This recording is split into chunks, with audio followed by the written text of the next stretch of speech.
Најмалку 100 работници од културата од Штип се оставени без плати и придониси, а владата со ова ги крши сите закони, рекоа на пресот ВМРО ДПМНЕ. Во оние семејства каде што осигурани се сите на име на член на семејство вработен во културната установа, лековите и здравствените услуги веќе втор месец ги плаќаат приватно.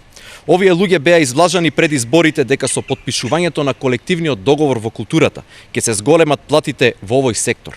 Но сега веќе е јасно дека ова бил манипулантски маркетинг трик на власта, која во предизборието не бираше лага за да обезбеди што повеќе гласачи. Од друга страна, од ресорното министерство подсетија на договорот со синдикатот и обврските на институциите од културата. Исплатата на плати согласно колективниот договор на сите институции кои ја доставиле потребната документација за плати ќе започне веднаш со доставување на договорите. Сите останати плати ќе бидат исплатени етапно во моментот кога ќе добијат согласност за спроведување систематизација од Министерството за информатичко општество и администрација. Информираат од ресорното министерство.